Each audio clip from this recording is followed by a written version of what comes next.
All right, so thinking about sitting in the U.S., that's awesome. But I get it. The visa process, it can feel like, well, a bit of a puzzle. Yeah, definitely. But that's why we're doing this deep dive today, going through all those guides and articles you've got. Yeah. We're like your shortcut to visa success. We even found some really helpful insights from Emily Carter. Oh, cool. She's a top immigration lawyer. Smart move gathering all those resources. Looks like you're already doing your homework. You know about the F1 visa, right? Yeah. The one everyone needs for academic studies. Yeah, for sure. That's the one. So what about eligibility? Like what really makes or breaks a visa application? Well, all the guides seem to agree on one thing. You absolutely have to prove you can afford it. Oh, right. Tuition and living expenses, the whole 9 yards. But it's not just about showing off a big bank balance. It's got to be a clear, convincing financial story. Remember that case study with Rohan from Chennai? Yeah, I do. What happened there? So he had the funds, but he kept getting rejected. Turns out his bank statements and scholarship letters didn't quite match up. It raised some red flags for those visa officers.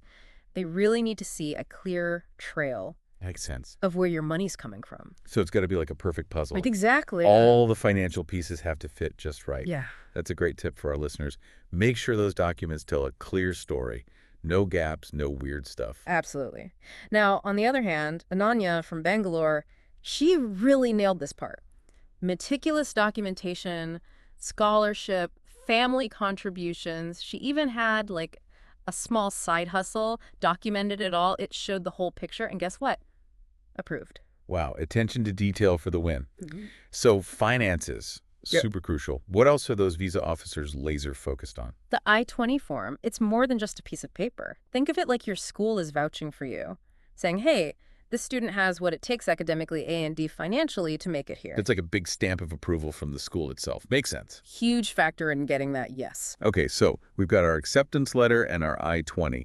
What's next in the application process? All right, so now it's time to pay that SEVIS fee, which that goes towards maintaining the system that tracks international students in the U.S. Then you tackle the DS-160. That's your online application. Okay. Pretty straightforward stuff, mostly biographical info, study plans, that sort of thing. Standard application things, Yeah. got it. But then comes the interview, right? That's the part that really freaks everyone out. Yeah, it can be a make or break moment for sure.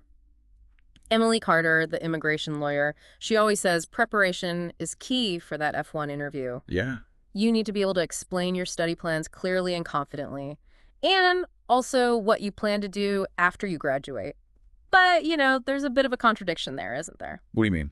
Well, on the one hand, we're encouraging students to go for global education, but then we're also demanding they prove they're not going to stay forever. It's a bit of a balancing act. Yeah, I see what you mean. It must be tricky to get that right. You want to be enthusiastic about studying in the U.S., but also reassure them you're coming back home. Exactly. You need to show you have a life waiting for you back in your home country. Family, job prospects, maybe even property. You remember that case study about the couple who had visa problems? Mm-hmm. They struggled to show those ties, and it caused a lot of delays. It's a reminder that it's not just about academics, huh? Visa officers are looking at your whole life, trying to figure out your intentions. So any smart strategies for dealing with this ties to home country situation? It's all about the story you tell. You're painting a picture of your life, both in the U.S. and back home, how studying abroad fits into your long-term goals.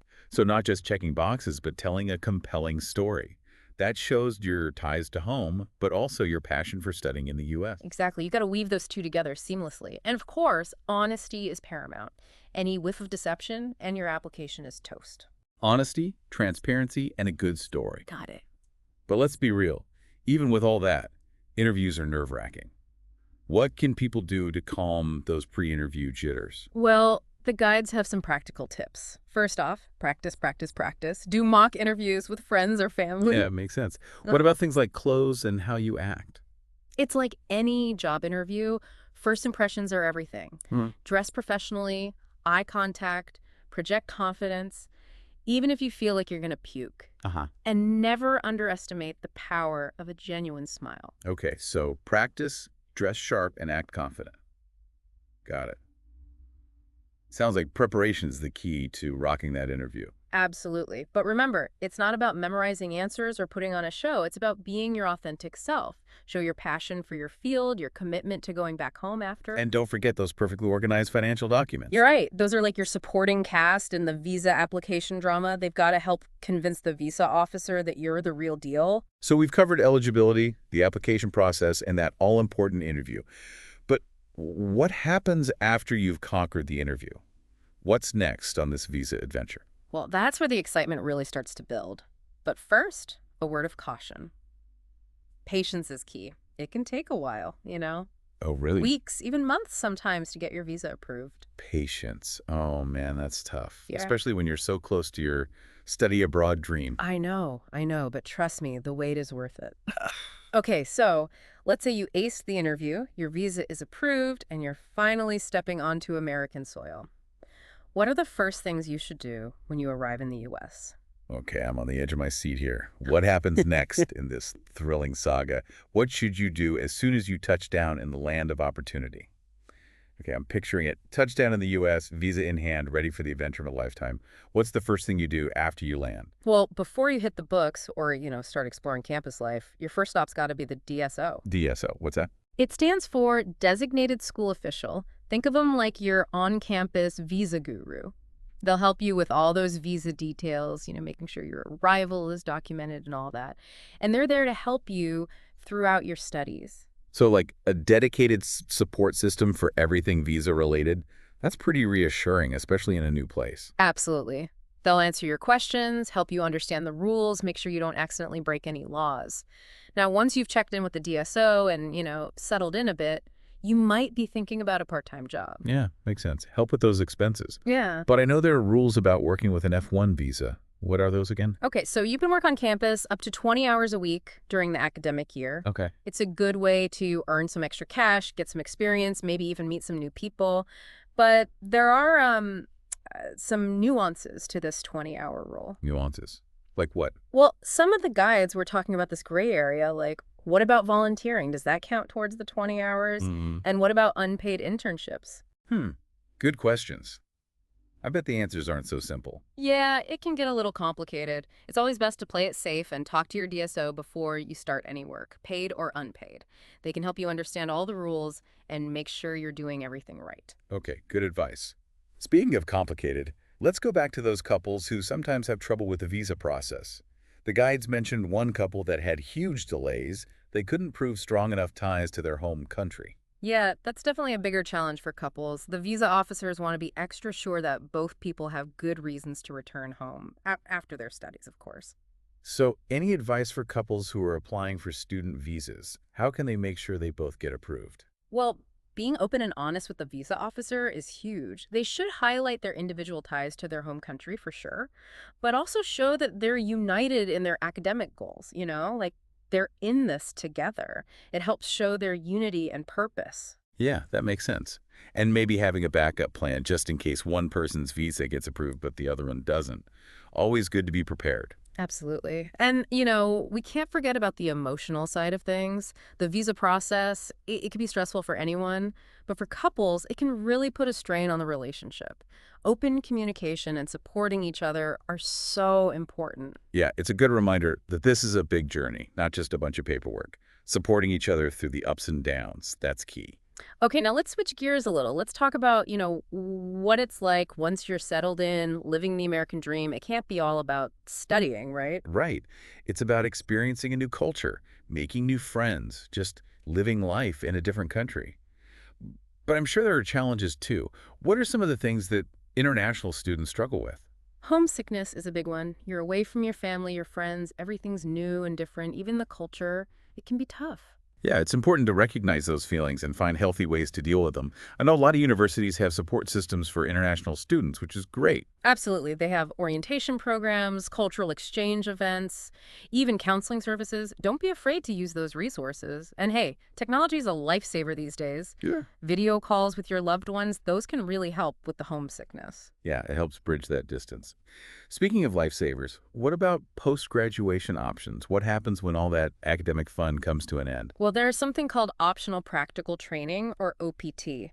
It lets F1 visa holders work in the U.S. for a while in a field that's related to what they studied. Oh, it's a chance to get real-world experience in their field. Yeah, That's great. But it's temporary, right? right. OPT isn't a free pass to permanent residency. Hmm.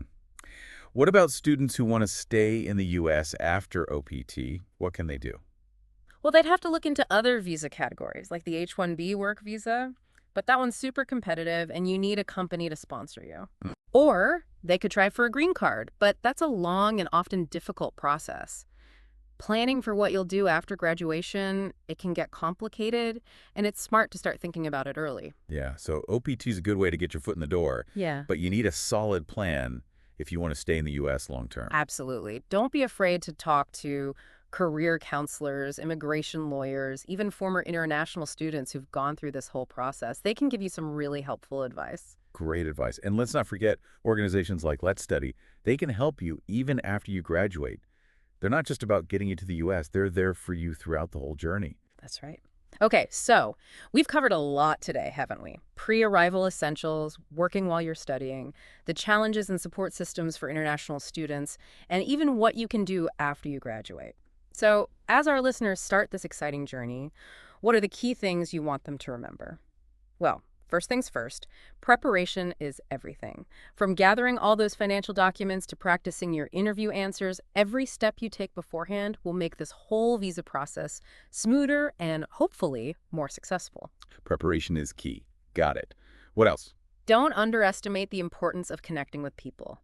Talk to current and former international students, your DSO, anyone who can offer support and guidance along the way. Building that network is huge. It's all about community.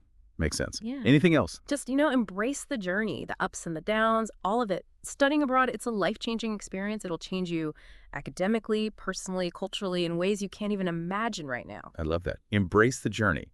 It's not just about getting a degree. It's about growing as a person and expanding your horizons. Exactly. And remember, things are always changing, especially when it comes to U.S. student visas. Make sure you stay informed about any new policies or updates that could affect your application. Stay up to date. Yeah. Got it. So where can our listeners go to find the most reliable information? Well, the U.S. Department of State website is a great place to start. They have tons of info on visa categories, the application process, frequently asked questions, all that good stuff. Awesome resource. And of course, there are organizations like LetzStudy. They offer personalized guidance throughout the whole process. And they have a fantastic track record of helping students get their visas. They can help you choose the right university, prepare for that interview, even find scholarships. Really valuable stuff. Sounds like they're a great ally for anyone feeling a bit overwhelmed by the visa process. Now, before we wrap up this deep dive, I want to touch on something that's been in the news a lot lately. The use of AI to look at people's social media, for potential visa violations. Yeah, it's definitely causing some controversy. The U.S. State Department's thinking about using AI to scan social media posts for any signs of visa fraud or security risks. It's a bit controversial, right? Yeah. There are concerns about privacy, free speech, even potential bias in those algorithms. Absolutely.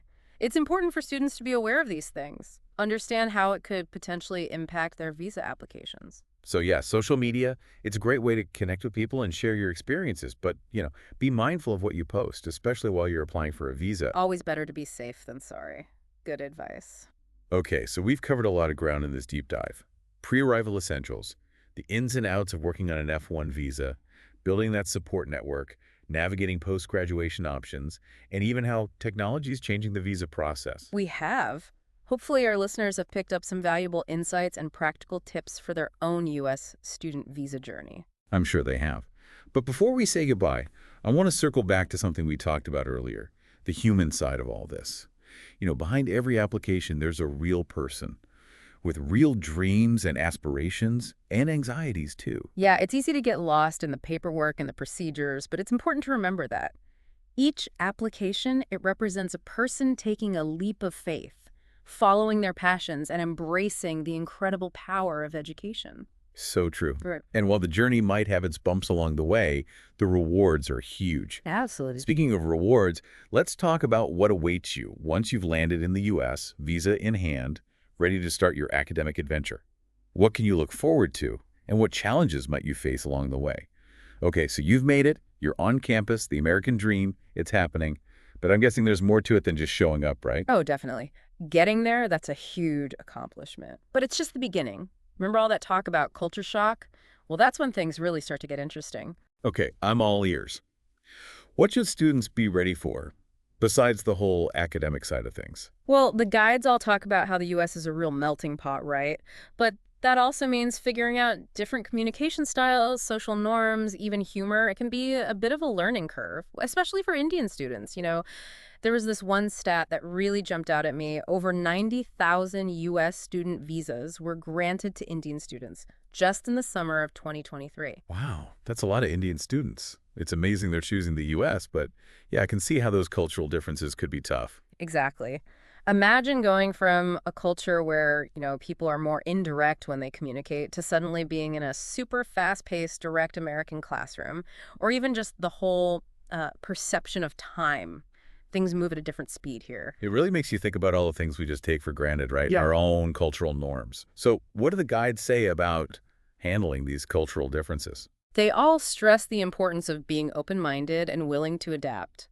Don't be afraid to ask questions, observe how people interact, and even, gently speak up if something feels a little, well, culturally off. It's all about good communication and understanding each other. And let's not forget homesickness.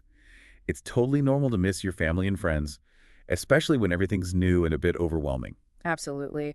A lot of universities have those international student centers. They offer support groups, social events, even counseling.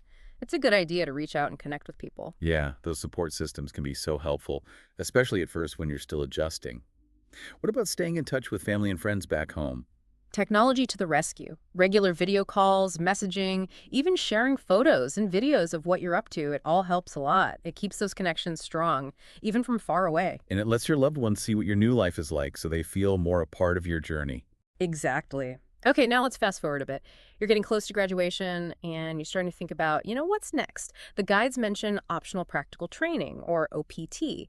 It's a way to get work experience in the US after you graduate. OPT, yeah. Sounds like a fantastic chance to actually use what you've learned and maybe even start a career in the U.S. Yeah. But it's not permanent. Right, it's temporary, usually lasts for 12 months, and it has to be in a field that's related to your degree.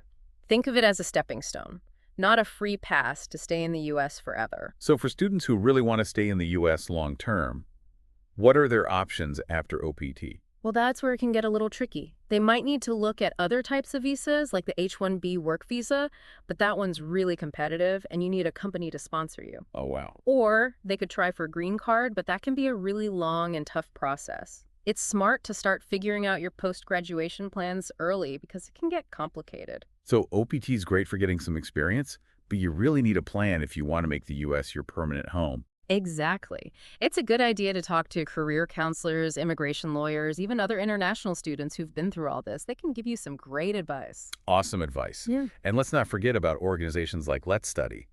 They can help you even after graduation, not just with getting to the U.S., but with navigating all those next steps. Exactly. They're there for you through the whole journey.